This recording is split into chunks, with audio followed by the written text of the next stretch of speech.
You ever said something that was taken the wrong way simply because of the timing of what you said? You said something and it was pretty innocuous. It was pretty innocent, but it was taken in a way that just kind of messed everything up. I'm talking about the time you say something that seems completely natural, but you get a completely unnatural response from the person you talk to because something was going on in their life that maybe you knew nothing about. It happened to me. About 13 years ago it happened to me, and I'm sure it's happened since then, but this is the one that sticks out to me the most. We were in a transition phase of life. That we were packing up our house in a small town in Oklahoma to move across the state of Oklahoma to begin ministry in a new church. There's a lot of excitement that comes with starting a new job and a new ministry. There was also a lot of nervousness as well.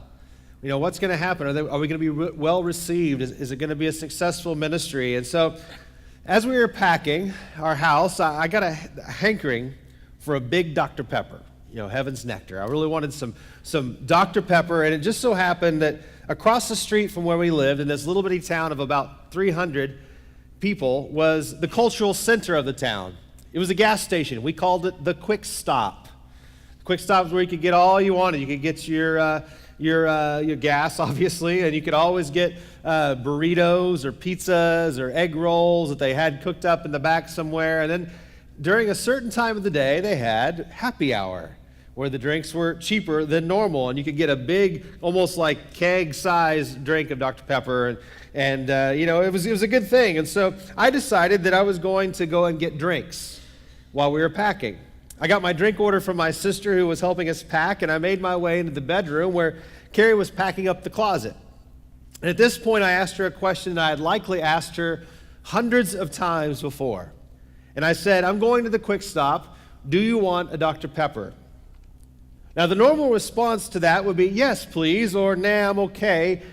But that day's response was not normal. No, on that day, when I asked the question, "Do you want a Dr. Pepper?" my wife erupted in hysterical crying. I was not amused.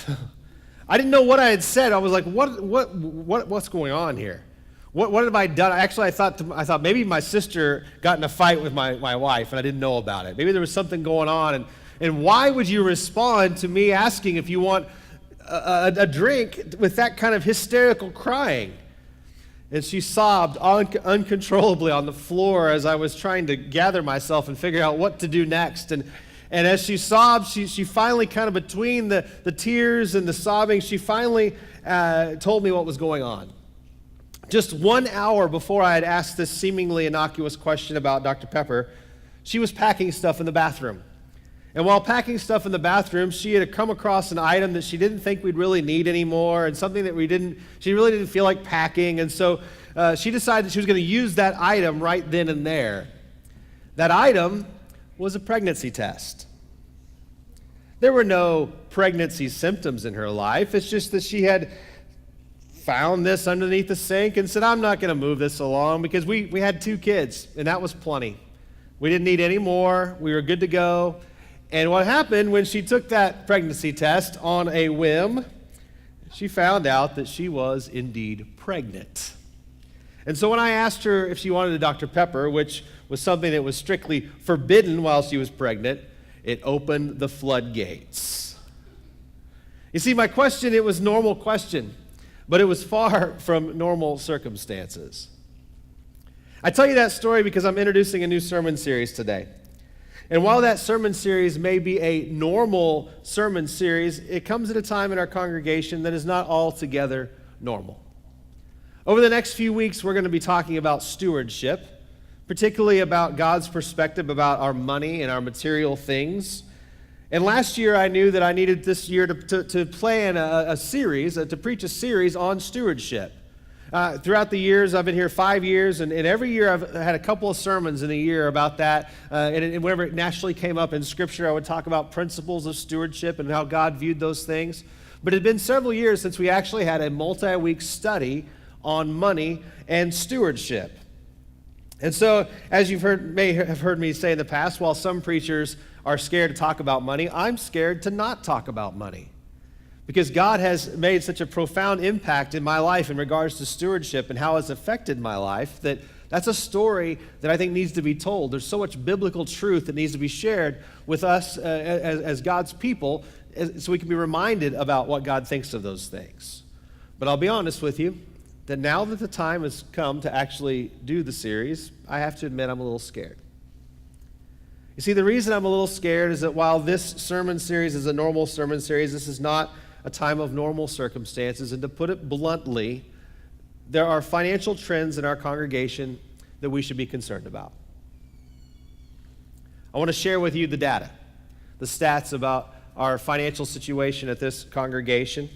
The first thing I want to show you is just the total giving year to date versus last year at this time. Last year at this time, up till April 20th, 2014, the giving and the contribution total was $79,639.84. As of April 19th of this year, we've taken in $58,141.94. And that is a difference year to date of $21,497.90. Now, if you break that out weekly, just to kind of show you on a week-to-week basis what the difference is, as of April 20th, 2014, we were averaging $49.77, just about $5,000 a week. And as of the same time this year, we're averaging $36.33 and 88 cents per week. And that's a difference of $1,343.61 per week in our contributions. So you can see how this can be a cause of concern.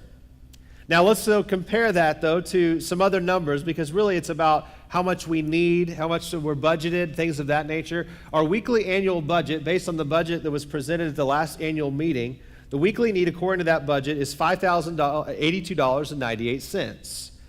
Now, what happens, though, is that we've budgeted some things in there that don't always come to fruition. We put some money in there to be safe, some numbers to be safe.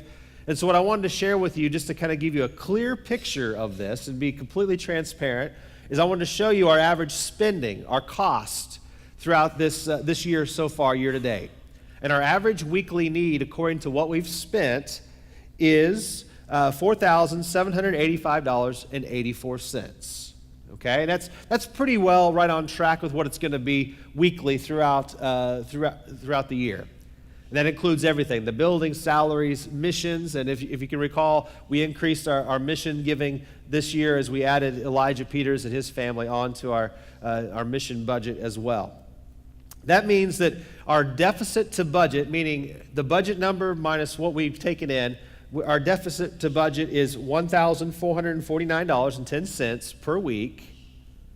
And then the deficit to actual expenses at this point is $1,151.96 per week. We wanted to share those with you, those numbers with you. We wanted you to know the state of the finances as our congregation. We told you we were going to do this quarterly, and this is the quarterly example that I wanted to give to you. And so you can see that every week we are almost $1,200 in the red. And we are $20,000 into the red for the year. And if that trend continues, obviously, that's not a good path we want to be on, which is why I mentioned that this is a source of concern. Now, the good news is that we are not completely broke at this point. In savings, we have a balance of $102,583. That's our current balance in savings. So we're not going to have to shut the lights off and close the doors next week. But as I said, if you notice the trends that we have there is something that we should be concerned about. Well, the question you may have, and the question we had as leaders, is what is the source of these trends? Why are we trending in that direction in such a violent fashion, if you will? Well, let me first say that neither I nor the shepherds keep track of what people are giving individually. I don't know, the shepherds don't know what you give individually. We don't want to know. We believe that's between you, your family, and God, and we don't need or want to know the specifics of what you give. However, we do analyze this kind of thing without names attached, because we want to be aware of the giving patterns and what's going on. And so what we've done is we've requested a report of giving units. So we had names taken away and just numbers, A, B, C, D, congregation, people who give on a regular basis. And based on that information, we think there's a few reasons. There could be a few reasons for these trends. One trend is it could be the economy. You know, there's been some issues around here with the different economy situations. And so that could be a contributor to the trend that we've seen financially. It also could be due to changes in personal finances. People lose jobs, get jobs, ebbs and flows, and that has a tendency to affect how life has a tendency to affect the giving amount of individuals and families. But it seems to us that a major contributor, and perhaps probably the most major contributor to these trends,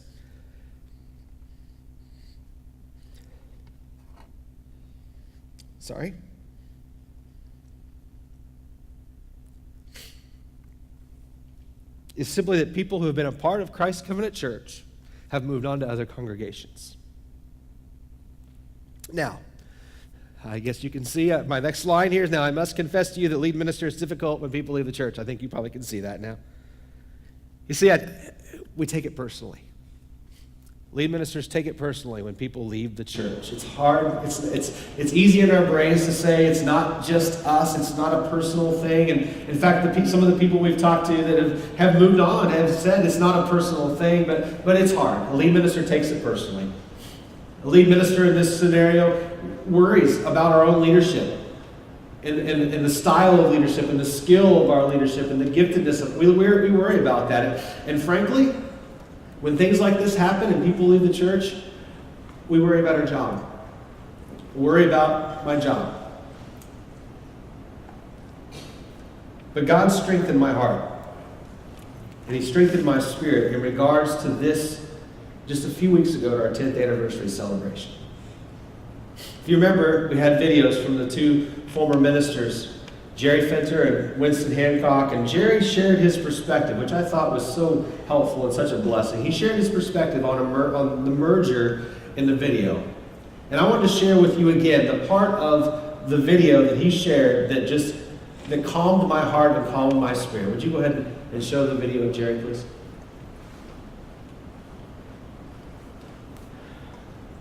And began talking about the pros and cons, the advantages and disadvantages, the pitfalls, as well as the possibilities. We even discussed very openly that there might be some who would leave one of the churches because of the merger. And there were some who eventually left, and we were brokenhearted over it, even though we tried to do everything possible to avoid anyone from leaving. But we decided that by faith, we needed to move ahead because it was worth the risk. See, I realized that morning of our anniversary celebration that spirit of faith that Jerry talked about is alive and well in this congregation. That the spirit of faith and boldness that brought two congregations to become one is the same spirit of faith and boldness that has led this congregation down the road to a renewed vision and a renewed focus. I really believe that. That the same spirit at work in the merger is the same spirit at work in the new old vision, the direction that we have taken. We believe God has led us down. And I'm so thankful that the leadership of this church has the same resolve now that they did at the time of the merger. I'll tell you, we've talked a lot about this issue within our leadership meetings, our shepherds meetings. A lot of tears have flown, a lot of concern, a lot of prayers have been said. But what I'm so thankful for is that even in the midst of people leaving and meeting with those people and trying to reconcile and try to help them along and help them see our perspective as leaders, that from the very beginning, when God made so very clear to our shepherds what He wanted from our congregation, where He wanted to take us, that never once have they said, oh no, somebody's leaving, let's reconsider, let's back off a little bit. And I say that to you with a full heart because the leaders that you have today are godly men who have sought after God's will and have said, we believe this is what God is calling us to and we must obey God. And yes, there may be consequences that are not good. They're not comfortable, they're not fun. And yes, we may lose some people. But just as Jerry said, we need to move forward in faith because God has called. So here we are. And here's some of the things we need to keep in mind as we talk about stewardship in the next few weeks. First thing is, this sermon series is not a reaction to our financial trends. That's why I'm scared to preach it, because, hey, we're out of money, so let's preach a sermon on giving. That'll fix it all. That's not the way it is. This sermon is not a reaction, our series is not a reaction to our financial trends. It's a reaction to the importance that God places on this topic in the Bible. We're going to talk about that in just a little bit. But while this sermon series is not a reaction to our financial trends, it will contain truth that will help us to be faithful to God's calling and God's expectations as we move forward as a congregation. And I believe that the numbers that we showed on screen just a little bit ago, that we should be concerned about them.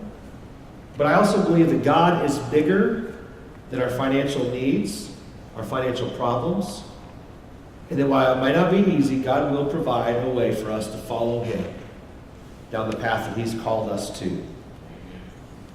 And as always, I want to encourage you, the shepherds welcome your questions and comments, and it is no accident that this Thursday is the open shepherds meeting for you to come and to discuss these things if you deem necessary, would like to do so. We'd love to talk more about the specifics and whatever we can share with you in that moment.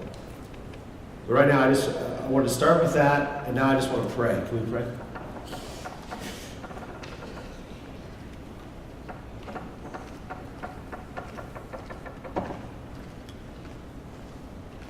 God, you're good.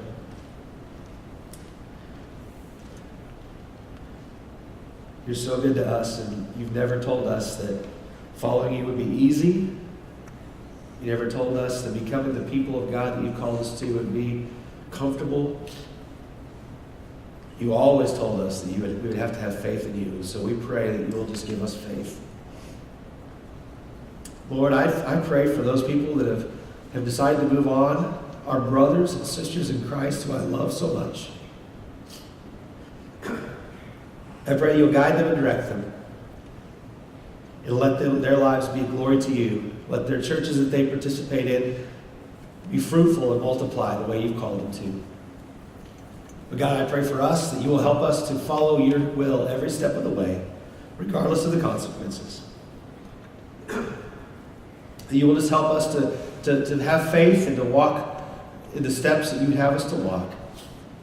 And Lord, I pray that as we engage in this stewardship series, this series on money, that you will just be ahead of us and guide us and direct us and expose to us the truths that you want us to see in our lives. Lord, let it not just be a time of learning, but let it be a time of transformation. Thank you for your truth, for your word, and for allowing us to come together as a church family and to study it, to become more like you, to become the people you've called us to be. In Jesus' name, amen. On that note, I think it's time for Snickers. So, it's Family Sunday. I want little kids. Sorry, Dakota, you're not little enough. Sorry, Tala, you're not little enough either. I'm thinking like 4th grade or under. You're not a 4th grader, Jeremy. Come on now. All right, let's see here. All right, yeah, you in the back, come on up. Yep, and then Elijah, come on up. And then, yes, ma'am, with the pink right there, you can come up. Let's see here. Okay, Ryan, I guess you can come up. You did a good job earlier today. So, you know what? So did Kieran. So, Kieran, come on up too. That's probably enough right now. Sorry, this is all I got. Okay, this is what we got. Okay. I want you to stand right here in front of here. Where's the other one? There's the other one. Okay. Now, I'm going to ask you some questions. Just stand at the front there. Just stay there. I want to make sure I ask the right questions here, okay? Now, this might be a dangerous question.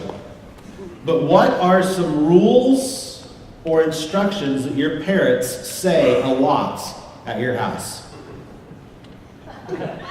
Clean my room. Clean your room. Why do they do that? So if I come in my room, then I don't fall. That's good advice. Okay, what about you guys? Anything else? What's some rules? Yeah, what's a rule? Listen to me. Listen to me, okay? All right, what's the rule? Don't scream at your parents. That's a good rule, okay? Do you have any rules that you can remember? Okay, what about you, Elijah? Listen to me. Listen to me, okay? All right, listen to me. Those are some good things. Why do you think your parents say those rules and instructions so much? I know why. Why? Because they're important. That's pretty good. They're important. Is there any other reasons why? Because mine is one of the 10 Commandments. Because yours is one of the 10 Commandments, okay? Why is it so important? Because they help us. They help you, yeah? You have something They else? keep us safe. They keep you safe. Wow. You would have thought I rehearsed this, but I didn't. Okay. Now, I think you're right. I think there's a couple reasons why our parents do those, say those things over and over again. Sometimes it's important, right? Like it's really a really important rule, and sometimes it's because we're not very good at it, right? Is your room clean all the time? Oh, I didn't think so. You got to keep cleaning it, right? Because you're not very good at keeping it clean, so you always got to clean it up. Do you listen to your parents all the time? No. So you got to know that. You got to do that. So, but now our parents are a little like God in that respect. Did you know that? Did you know that God kind of does that? God has some things that He talks about in the Bible a lot. There's some things that He talks about over and over and over again in the Bible. Now think about the things you learned about the Bible. Can you think of some things that the Bible, or some things that God talks a lot about in the Bible?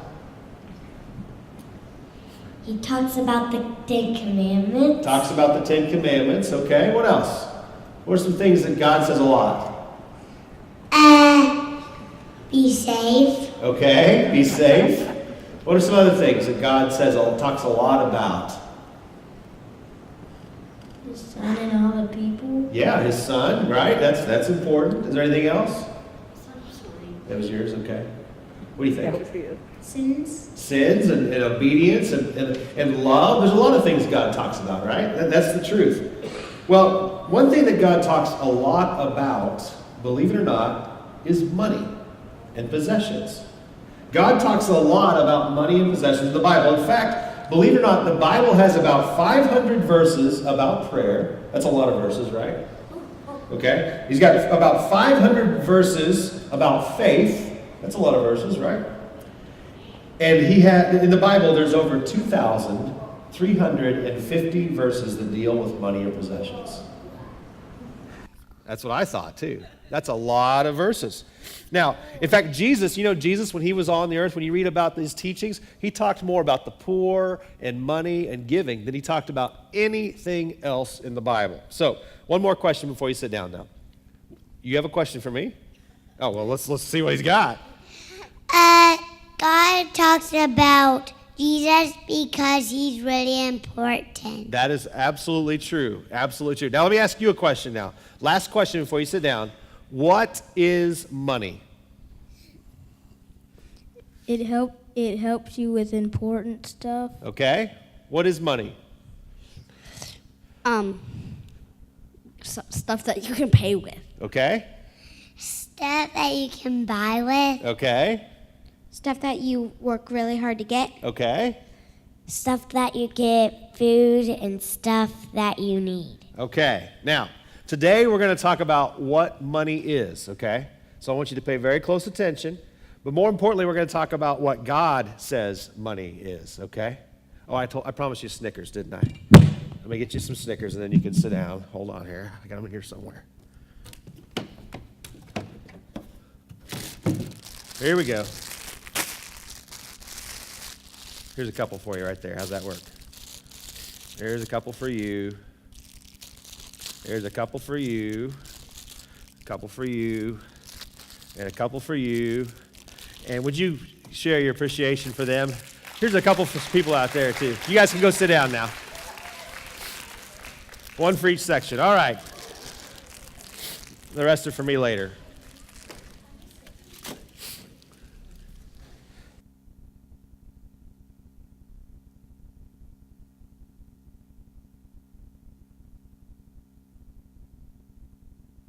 I love those unscripted times because you never know what you're going to get.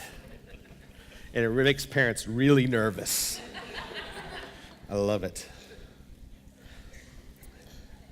Well, I think God included so much. As I said, 500 verses about prayer, 500 verses about faith, almost 2,400 verses about possessions and money. And I think the reason God did that, the reason he included so much is the same reasons that our parents drilled rules and principles into our heads. And first, it's because he knows it's something that we're going to deal with over and over and over again. Think about how much our lives revolves around the use of money. Our lives are affected by money probably more than we realize. We spend time earning money at our job. We make decisions on how to spend our money. We think about money and saving it or investing it. And we fill our cars up with gas, or we buy a can of coffee or to make it home, or we buy a cup of coffee on the way to work. And we even decide whether to spend the extra 50 cents to get cheese on that hamburger at lunch. And money is a huge part of our life, and so it's no surprise to me that God made it a huge topic in the Bible. But I think God also talks about money and possessions so much because he realized how much money and the use of money can actually impact our lives. Money and the issues surrounding it, it can both make a life better or it can absolutely destroy a life. I've seen people that had lots of money that destroyed their lives by the way they used it, and I've seen people that had very little money that had full lives because they were good stewards according to God's wishes.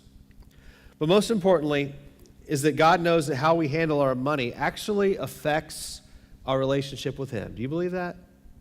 That how we use our money affects our relationship with him. And that's why we're going to spend the next few weeks talking about money.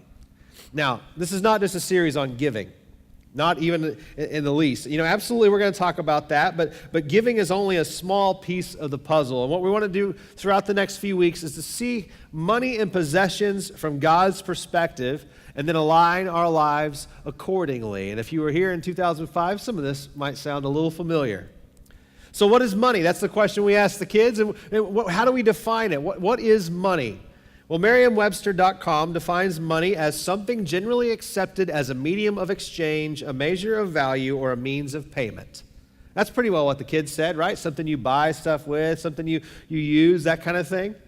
And that's a pretty good definition because it's a timeless definition if you think about it, because whether we're talking about one of these, a dollar bill, or we're talking about silver coins that were used back in the Roman Empire, or a cow that was traded for a donkey, it all still fits that definition. And none of us would probably argue with that clinical and literal definition, but I doubt that anyone would argue against the notion that the dictionary definition is not really a complete picture of what money is, particularly to us as individuals. If that definition were truly our definition for money, then God wouldn't have to include over 2,350 verses talking about it.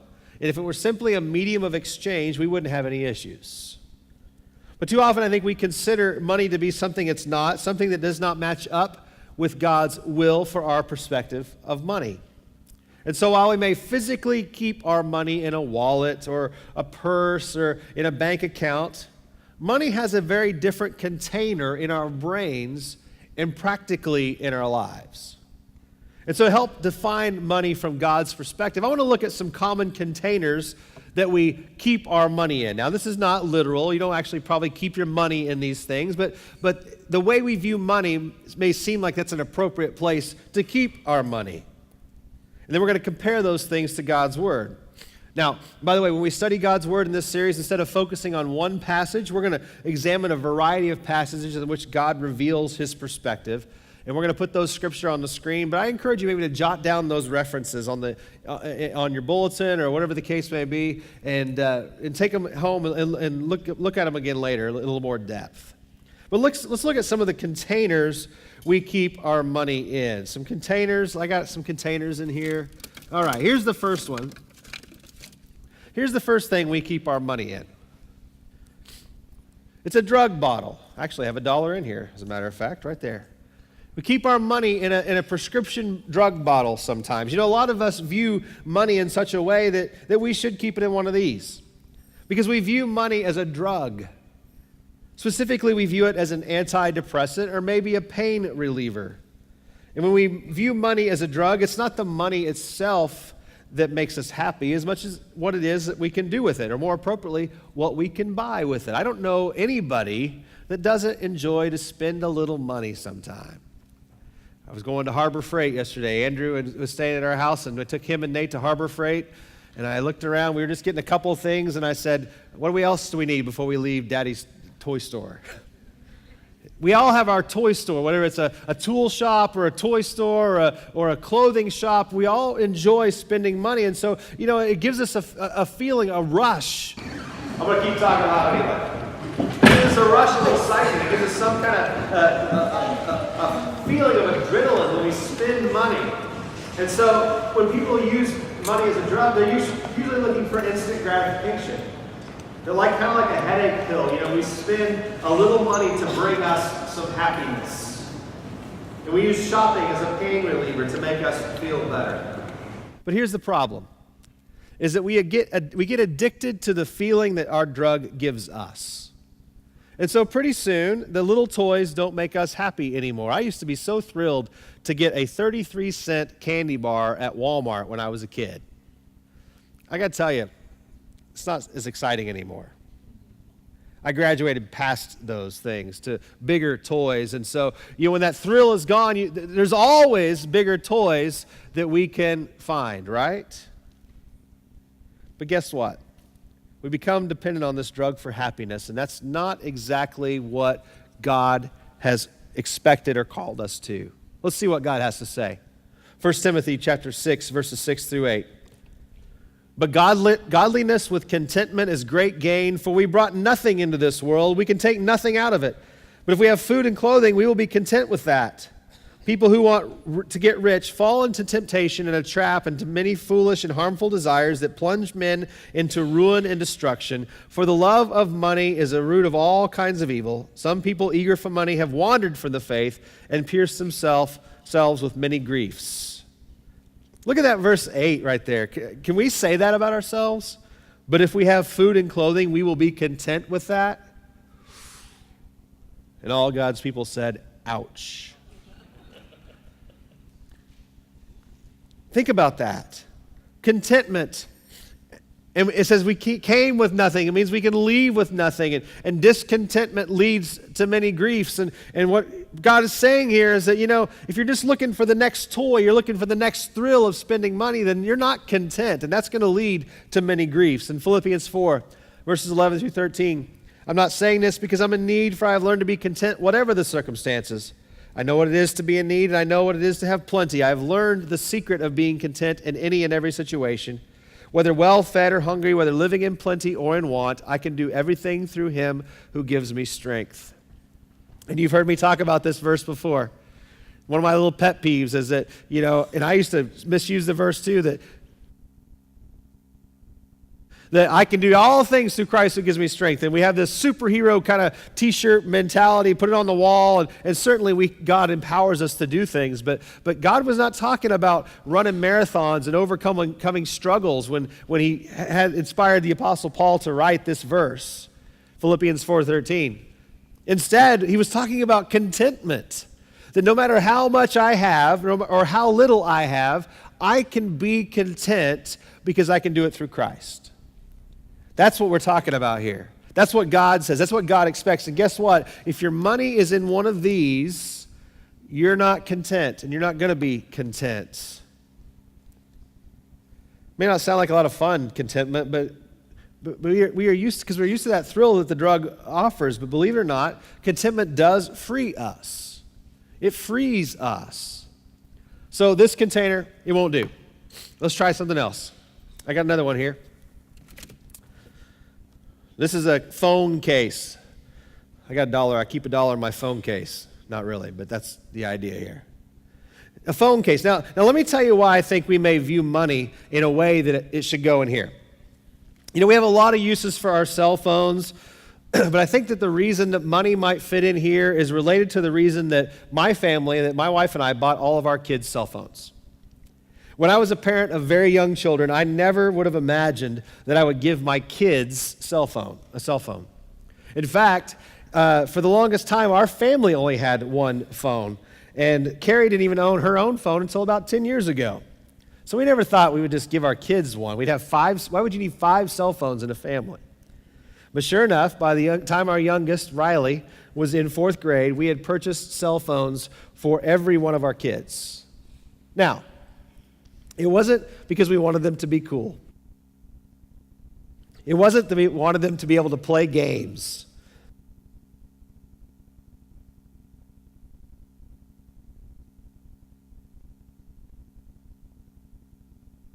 Water's not an illustration, it's just there, okay?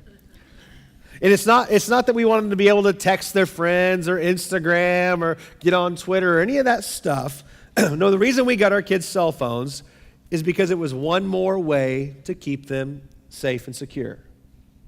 That's why we did it. Because we knew that as they were more involved in school school activities and events where we were not present, where they were off on doing their thing and we were doing our thing, and the more and more that took place, that if they had a cell phone, that would be a way that they could get in contact with us whenever they needed us.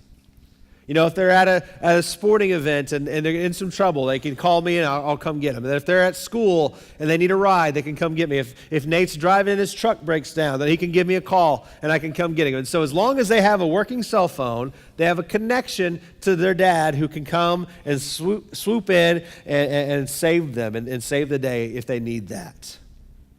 And so to me, this phone case represents security. It represents the fact that if my kids need to get a hold of me at any time, all they got to do is call. And a lot of times, that's how we view our money as well. That we view money as security.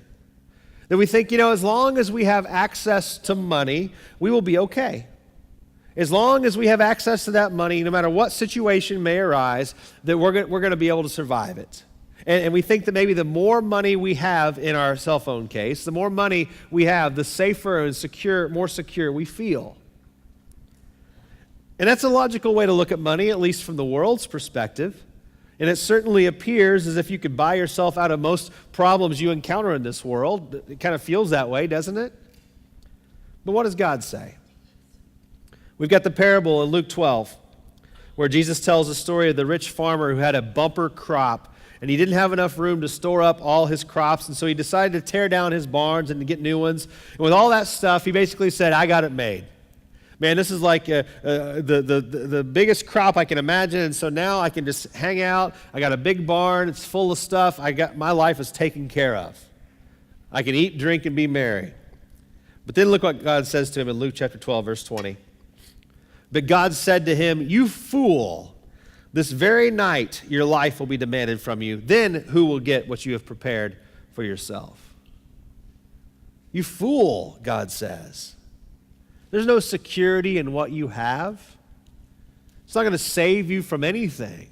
It's certainly not going to add any time to your life. 1 Timothy chapter 6, verse 17, command those who are rich in this present world not to be arrogant, nor to put their hope in wealth, which is so uncertain, but to put their hope in God, which richly provides us with everything for our enjoyment. Command them to do good, to be rich in good deeds, and to be generous and willing to share. In this way they will lay up treasure for themselves as a firm foundation for the coming age, so that they may take hold of the life that is truly life. There's one word that sticks out here in this passage. It's in verse 17. It's that word uncertain. That wealth is so uncertain. It reminds me of a scene in the movie Titanic. You've seen the movie Titanic? And there's the jerk character played by Billy Zane, and he's kind of rich, and the ship's going down, and they're loading the lifeboats up, and he's looking for his fiancée and this whole drama that goes along with it. But he walks up to one of the guys in charge of a lifeboat, and he says, he says this, I'm going to come back, and I'm going to need to get on one of these lifeboats. Can we have an arrangement? He pulls out a big wad of money and he hands it to him. Well, then the movie goes on, and he's chasing Rose and all that kind of stuff, and then he comes back eventually, and things are getting really bad. And people are dying, and the ship is going down quick, and he goes to the guy and he says, do we have an arrangement? And if you remember, he pulls out the money. He said, your money won't save you any more than it will save me. And he threw it in his face. That's the kind of picture we should have about our money, is that it's uncertain. There's nothing certain about the wealth that we have, that our entire economy can collapse today, and everything you have in a bank account could be worthless. Everything you have, material possessions, it's uncertain. And so, guess what? There's no security in it. This container won't do either. I got another one. Sometimes we keep our money like this, right? At the top of a trophy, right? You know, I've gotten a couple of trophies in my life. I used to run some 5Ks, and I had some trophies there. I actually got first place in the Pinewood Derby. My dad and I painted a Pinewood Derby car and got first place on paint job. But one trophy held a prominent place in my room for many years. And the funny thing was, I wasn't even trying to win this trophy. I got it when I was in elementary school, and the American Heart Association was holding a bike-a-thon where you'd get sponsors that would pay a certain amount for every mile you ride, and that money goes to the organization. And I really liked riding my bike when I was a kid, and so my mom set me up to enter. And that day I showed up, and I was one of the youngest kids there. I think I was in 2nd or 3rd grade. And they put a number on my back, and so I lined up on my old beat-up bike to ride in this bike-a-thon.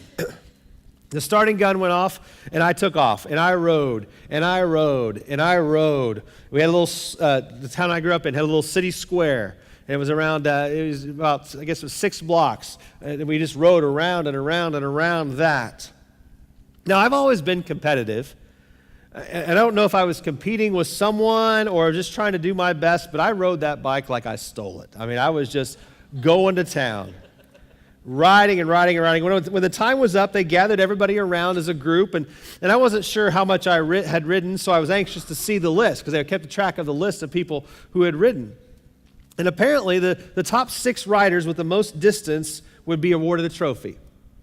And I thought the trophies were really cool, but I was smart enough to realize that I was one of the youngest kids there, and I was on an old beat-up bike, and there were 10 speeds and fancy bikes that were just kind of around and doing their thing. And so they announced the 6th place finisher. It was a kid that was a few years older than me. And then they announced the 5th place finisher, actually the distance, and the distance was 27 miles. And I thought, wow, that's a long way to ride when you're riding in circles around the town square. And I was shocked to hear that they announced that I was the one that had ridden that far. That I'd ridden 27 miles, and I went up and I claimed my trophy. It's probably my favorite trophy that I've ever received. And you know why it was my favorite? It wasn't because it was a long-time goal. It wasn't because I worked so hard to get it. It wasn't definitely not my greatest achievement, but the reason that trophy was my favorite is because it was huge. It was huge. I was in 2nd or 3rd grade, and I was used to getting trophies like this for participating in things like soccer. And this trophy, I am not kidding, set 18 inches tall. And it went right on my shelf in my room, and I was so proud. It had 4 pillars, and it had the date in there, and it had a little biker guy on there that eventually broke his head off somehow accidentally. But I loved that trophy because it was so big. It was so huge. And that's kind of the way we view money, right?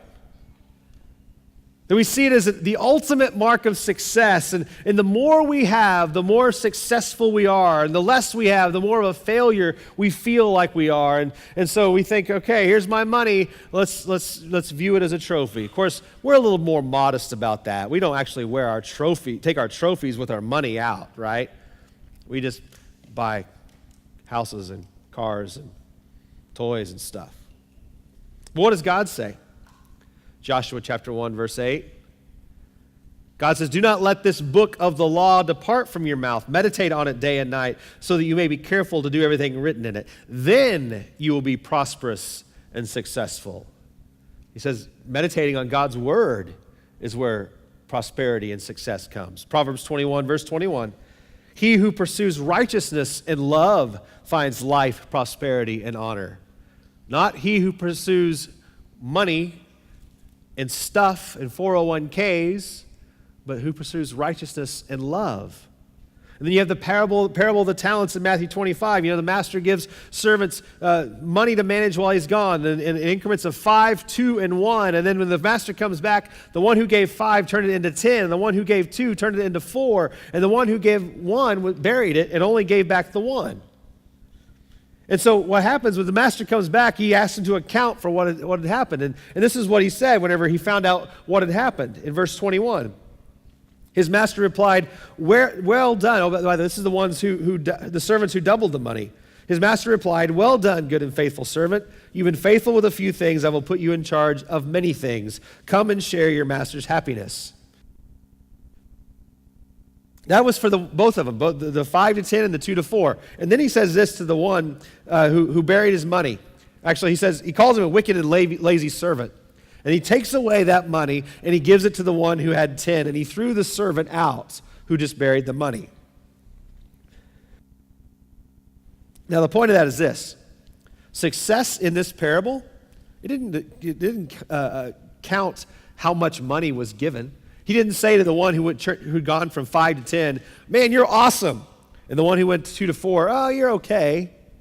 It was what they did with what they had that determined success. Equally successful were the two, the one that had 5 and the one that had 2.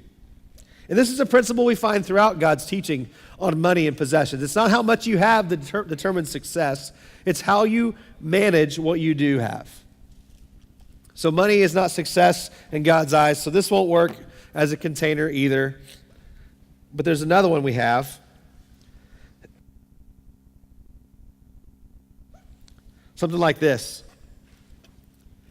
Yeah, oftentimes I think that maybe it would make sense to keep our money in a place of worship because of the way we treat our money, the way we treat our money like a god. Think about the way that God desires to be part of our life. He wants us to put Him at the center of our life. Agreed? He wants us to spend every day getting to know Him better, right?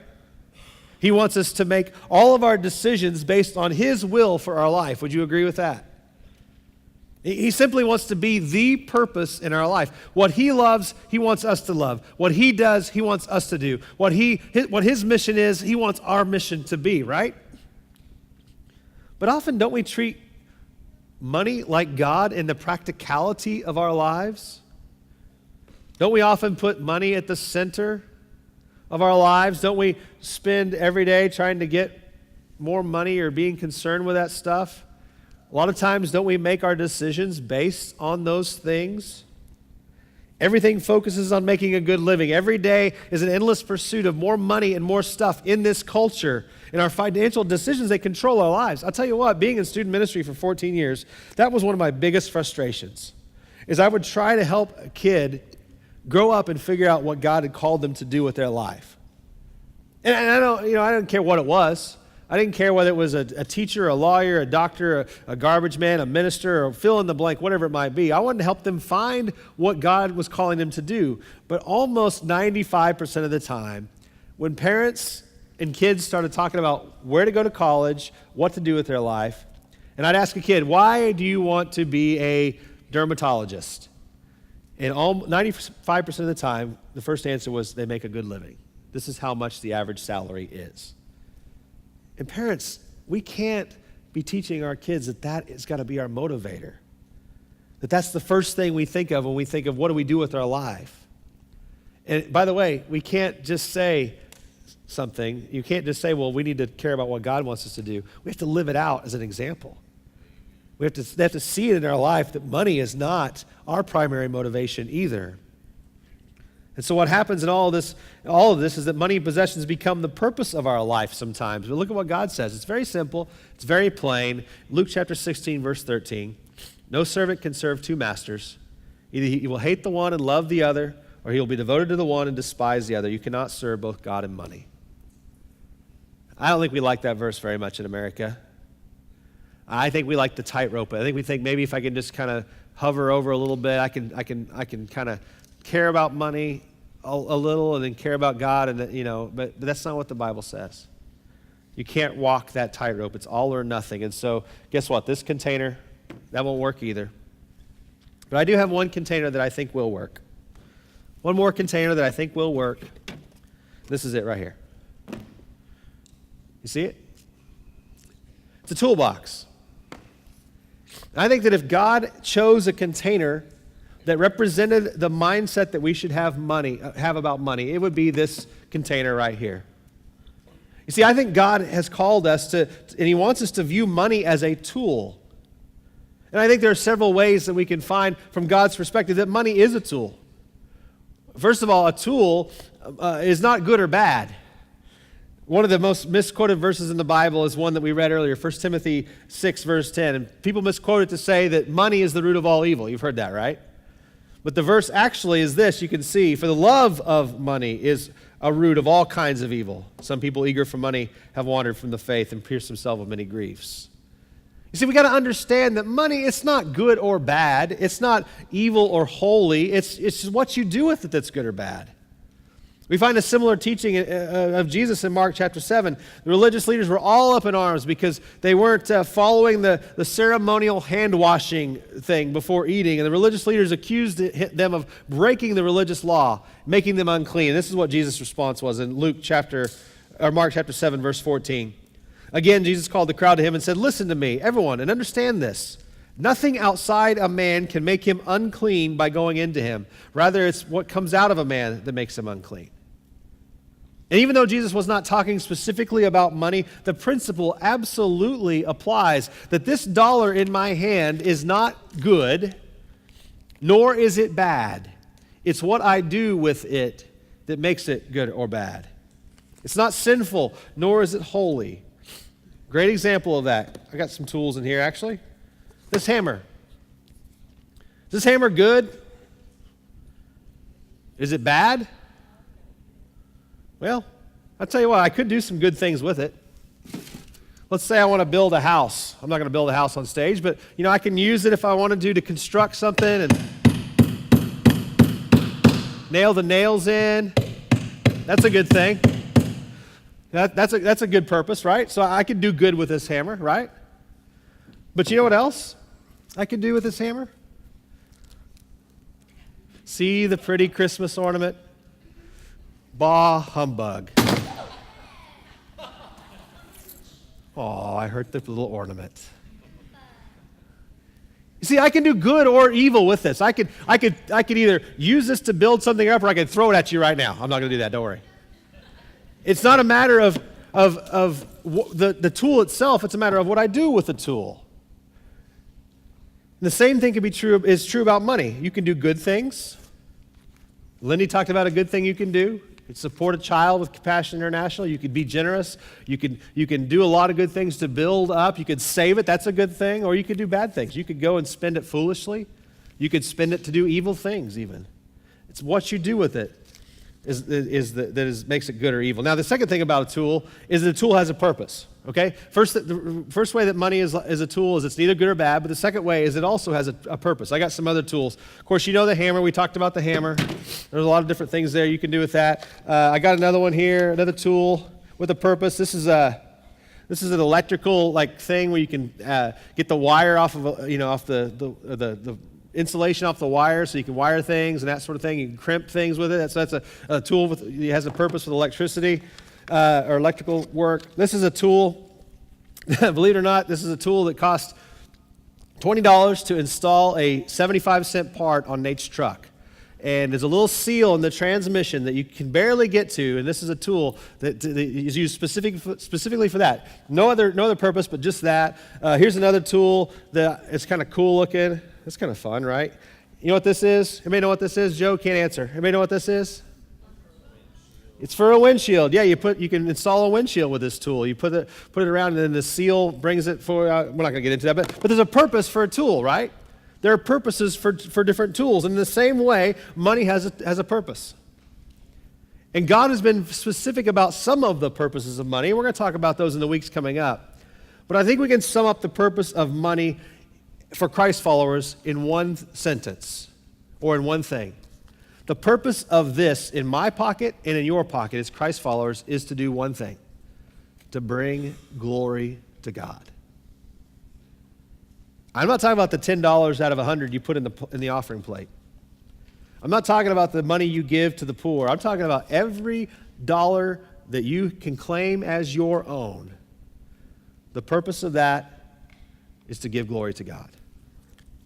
In 1 Peter 4, Peter is writing to believers about living a life for God. And look what he says to conclude this section in the verses 7 through 11. He says, the end of all things is near. Therefore, be clear-minded and self-controlled so that you can pray. Above all, love each other deeply because love covers a multitude of sins. Offer hospitality to one another without grumbling. Each one should use whatever gift he has received to serve others, faithfully administering God's grace in its various forms. And he goes on to talk about the various gifts. And it's not talking about money specifically, but again, if you don't believe that God expects us to use our physical gifts in the same way that we use our spiritual gifts, you better rethink things. That's exactly what God has called us to do. To use our gifts, to use whatever gift he's received to serve others, including the monetary and physical gifts that God has blessed us with. God expects us to glorify him in every area of our life. Maybe you've heard the story of the mercenaries in the 12th century. Mercenaries in the 12th century, you've got the story of the Crusades. They were not a good thing, a blemish on Christianity, absolutely a bad thing. But one of the things they did in the Crusades is they would pay people to fight for their Christian cause. And what would happen is that because it was a religious war, the people who paid the mercenaries would make them all be baptized. And this is a true story. What would happen is that the mercenaries at the time, when they were baptized, they would go down into the water to be baptized. They would take out their sword and they would hold it above the water. And they would be baptized, everything except for their sword. And the point of that was a very strong statement that God can have everything except for this. Well, church, I am convinced that we don't hold our swords above the water anymore. But I think maybe we have been guilty of taking out our wallets and our checkbooks. And we hold it above the water and we say, God, you can have all of me except for this. You can have all of me except for this. You see, when we view money as a tool, as God desires, and we understand that it's just another part of our life through which God can and should receive glory. And the great thing about this tool that every one of us has is not only do we use it as a tool, but God also uses it as a tool for us to help grow us in our faith and trust in him. Luke 16:11. So if you've not been trustworthy in handling worldly wealth, who will trust you with true riches? You see, this is a training ground. How you use this is a training ground for your faith and for how God will use you. Scripture is very clear about that. He uses money to help train us to handle the true riches that he blesses us with. And so I think this is the container right here that God has called us to keep our money in. That we see it as a tool for his glory. And there's one other main reason that I think this container is so much better than the rest that we talked about.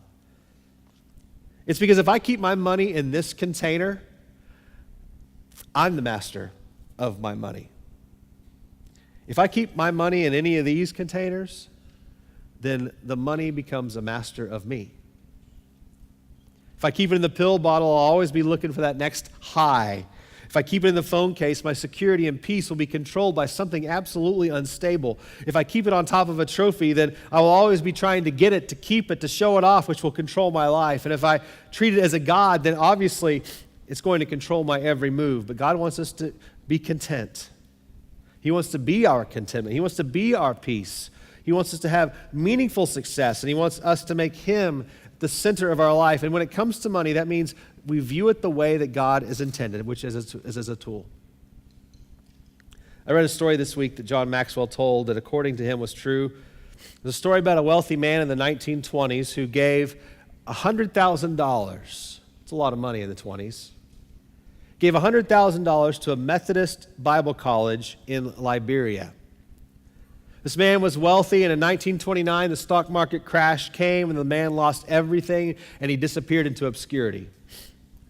Well, in the 1960s, the college wanted to find the man that had basically given them the money to start the college.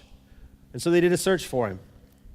They found him on the south side of Chicago, poor, nothing to show for his life financially, and they asked him if they could take him to see the school in Liberia. They wanted to fly him out there. And twice he said, no, I don't want to do it. And the third time he finally said, okay, I'll go. And so they flew him to Africa to see this school that he had given $100,000 to in the early 1920s to build. And he stood in front of these hundreds of Christian students at this Christian college, and weeping, he turned to the president and said, the only thing I have left is what I gave. Oh, that we could have a life like that. Oh, that we could have a life that we could say, the only thing that I have left is what I gave for the glory of God.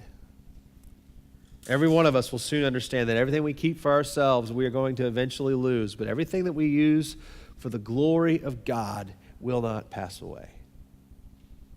Everything I have left, I gave away. Let's pray. God, I do thank you for the blessings that you've given to us.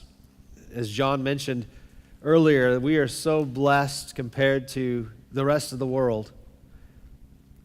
Lord, I pray that this congregation, that our people, our church family will use the blessings in a way that you've called us to for your glory. And God, I pray, Lord, that you'll help us to see money defined as what you define it as. That's a tool. Not something to give us a good feeling, not something to put our security in, not something to worship, not something to tout and show around and hold up as a success, but something that we can use both to draw closer to you and to bless others and give you glory. So Lord, as we embark on this journey of this stewardship series, I pray you'll seek our hearts, search our hearts, and expose to us the areas of our lives when it comes to our money that do not align with you and your will. Help us to adjust accordingly. God, again, you are good. Reminded that you so loved the world that you gave. Thank you for continually giving to us. Again, I pray you'll be with this congregation as we move forward for your will. In Jesus' name, amen. Let's stand as we sing a closing song.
I want to leave them on the side. I think it has some kind of caffeine.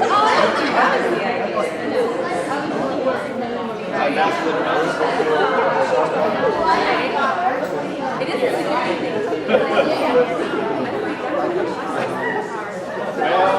Well, mine was not completely. I mean, I was sort of. Yeah,